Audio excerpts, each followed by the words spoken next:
Buenos días, mi nombre es Victoria Rodríguez y hoy vamos a hablar de todos los temas que hemos visto en el segundo momento pedagógico de la asignatura física. El primer tema que vamos a tratar es la capacidad eléctrica. La capacidad eléctrica es la propiedad que tienen los cuerpos para mantener una carga eléctrica. La capacidad es también una medida de la cantidad de energía eléctrica almacenada para una diferencia de potencial eléctrico dado. El dispositivo más común que almacena energía en esta forma es los condensadores. Características de la capacidad eléctrica. La capacidad es una cantidad siempre positiva y esta depende de la geometría del condensador. Esto quiere decir de las placas paralelas, cilíndricas o esféricas. Otro factor del que depende es del dieléctrico, que se introduzca entre las dos superficies del condensador. La importancia de la capacidad eléctrica.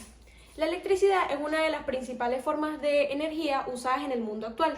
Sin ella no existiría la iluminación conveniente, ni comunicaciones de radio, ni televisión, ni servicios telefónicos, y las personas tendrían que prescindir de aparatos electrónicos que ya llegaron a constituir parte integral de todos los hogares del mundo. Ok, algunos avances o los avances más nuevos que podemos decir o mencionar sobre la capacidad eléctrica sería la robótica, los supercondensadores de grafeno y el internet. Nuestro segundo tema a tratar es la asociación de condensadores. ¿Qué es la asociación de condensadores? Es el resultado de conectar los condensadores uno a continuación del otro. ¿Esto qué quiere decir? Que se une la armadura inducida de cada condensador con la introducción de la siguiente, y así sucesivamente. Los condensadores se pueden asociar en serie, paralelo o en una combinación mixta de ambas, en la que podemos ver condensadores que están tanto en paralelo como unos seguidos al lado de los otros. Algunas características que podemos mencionar sobre la asociación de condensadores es que la capacidad se mide en faradios, microfaradios, nanofaradios y picofaradios. 2. La tensión de trabajo es la máxima tensión que pueda aguantar un condensador. Y por último, la tolerancia, que esto se refiere al error máximo que puede existir entre la capacidad real del condensador y la capacidad indicada sobre su cuerpo. ¿Esto qué quiere decir? Que el condensador supera la cantidad de energía que éste puede soportar. Ok, sabemos que los condensadores los podemos tener representados de tres formas: en paralelo, en serie o mixto. En paralelo es cuando dos o más condensadores se encuentran en paralelo. ¿Esto qué quiere decir? Que comparten sus extremos. En serie es cuando dos o más condensadores, cada uno de ellos se sitúa a continuación del anterior a lo largo de un hilo conductor de un circuito. Y por último tenemos el mixto, que es un circuito mixto, es una mezcla de ambos componentes, tanto en paralelo como en serie. La importancia de la asociación de condensadores. Uno de los últimos avances en la tecnología de capacitores es el desarrollo de capacitores de estado sólido, que son los supercondensadores, los nanocondensadores y los condensadores tradicionales. Tienen limitaciones en entornos de alta temperatura, lo que puede conducir a una degradación o una falla del rendimiento del condensador. Avances de la asociación de condensadores. Uno de los últimos avances en la tecnología de capacitores es el desarrollo de capacitores de estado sólido, los cuales serían los supercondensadores, los nanocondensadores y los condensadores tradicionales. Estos tienen limitaciones en entornos de alta temperatura, lo que puede conducir a una degradación o una falla en el rendimiento del condensador. Importancia. Es vital para el cálculo de las intensidades de corriente y las diferencias de potencial de los circuitos eléctricos.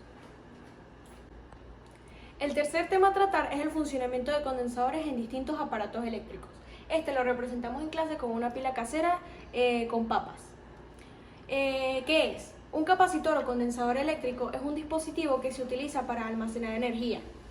Es un campo eléctrico interno.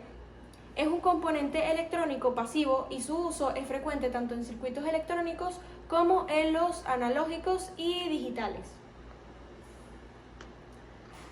Algunas características que podemos mencionar es la capacidad nominal, el voltaje alto voltaje, la tolerancia que tienen estos mismos, la corriente de fuga y la temperatura del trabajo.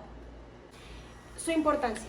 Si nos ponemos a pensar en nuestro hogar, vamos a encontrar condensadores tanto en el control remoto del televisor como en el lavarropas o en la secadora.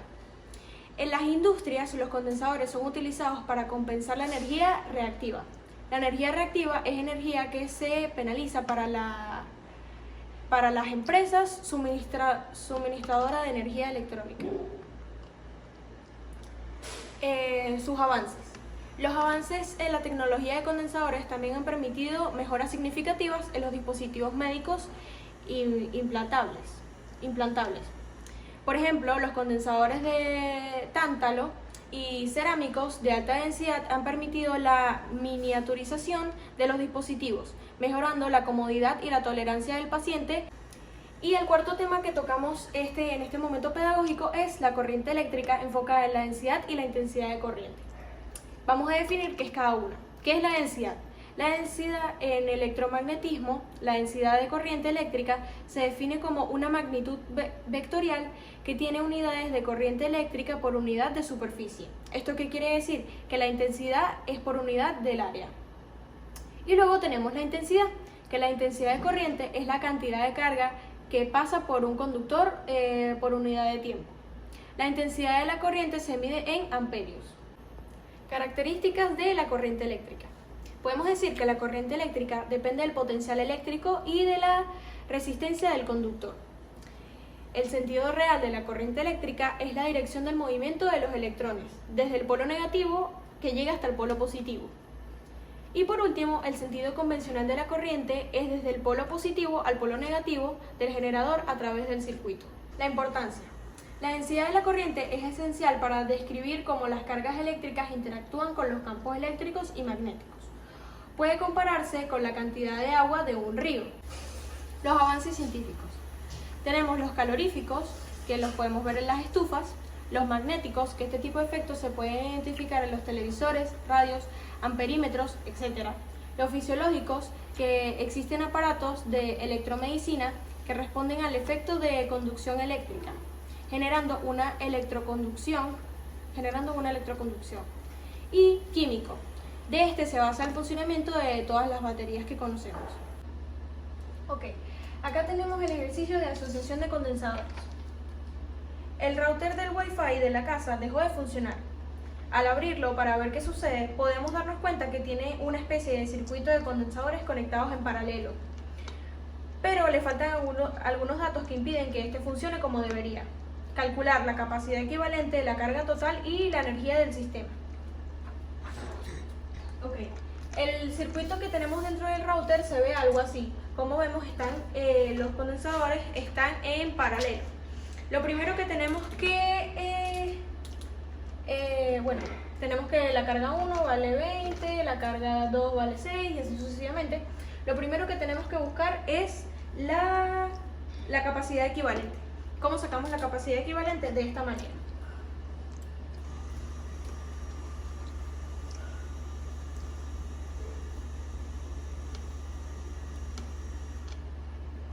Sabemos que la capacidad equivalente es la suma de la capacidad 1 más la capacidad 2 más la capacidad 3. ¿Qué tenemos que hacer con esto? Sustituirlo, como cualquier fórmula normal. De esta manera.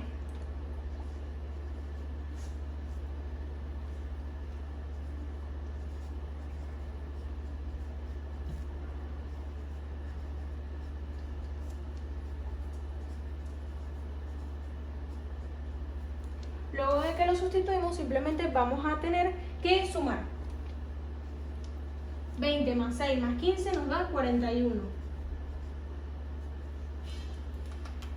41 UF. Pero nosotros no queremos que nos quede en UF o con lo que se conoce también como microfaradios. Queremos que nos quede solamente en faradios. Entonces, para esto lo que vamos a hacer es ponerlo en notación científica. De esta manera. 4,1 por 10 a lo menos 5 faradios. De esta manera. Y así ya tenemos el resultado de la capacidad equivalente. Ahora vamos a buscar la carga total. ¿Cómo buscamos la carga total? Con la fórmula. La fórmula que vamos a utilizar es Q, que es la carga, es igual a los voltios por por la capacidad equivalente, que fue lo que buscamos primero. Y nos va a quedar así. Y ahora, como hicimos anteriormente, lo que tenemos que hacer es sustituir la fórmula. Entonces Q es igual a los voltios, que nos dice que los voltios son 100 voltios, por la capacidad equivalente que ya buscamos, que es esta. Entonces ponemos 4,1 por 10 a la menos 5 faradios. Y ahora vamos a resolver. Esto nos va a dar 4,1 por 10 a la menos 3. A la menos 3 coulombios. Así. Y ya tenemos cuánto nos vale Q. Y por último, tenemos que buscar lo que es la energía total del sistema, que se representa con una W. 3. Tenemos que utilizar la fórmula, que la podemos representar de dos maneras. Así, 1 sobre 2 por Q por los voltios, o así, Q por los voltios sobre 2. Yo la voy a utilizar de esta manera porque desde mi punto de vista es más fácil. Vamos a hacer lo mismo que hicimos con las otras dos incógnitas, simplemente vamos a tener que sustituir esta fórmula. Lo único que vamos a dejar igual es el 1 sobre 2, porque es como una constante. Y el resultado de esto nos va a dar 0,205 joules.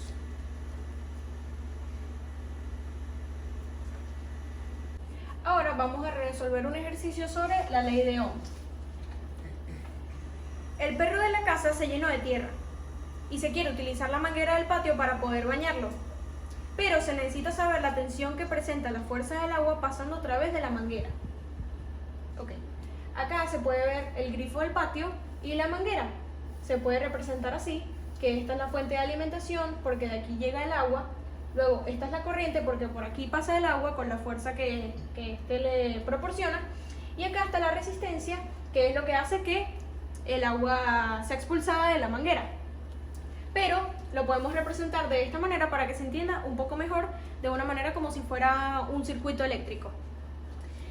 Bueno, para la ley de Ohm vamos a necesitar este triángulo, que en este triángulo se basan las fórmulas. En este caso, lo que queremos encontrar es I. Por eso está de otro color, por eso lo representamos de otro color.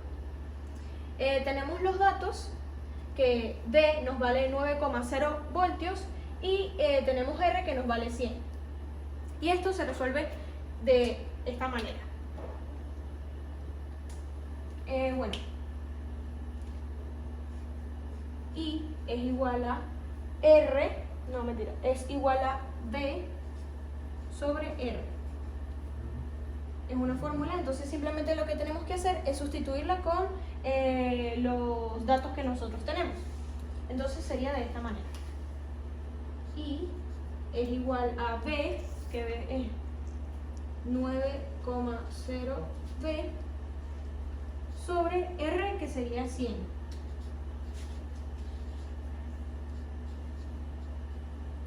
Y como resultado nos va a quedar 0,18.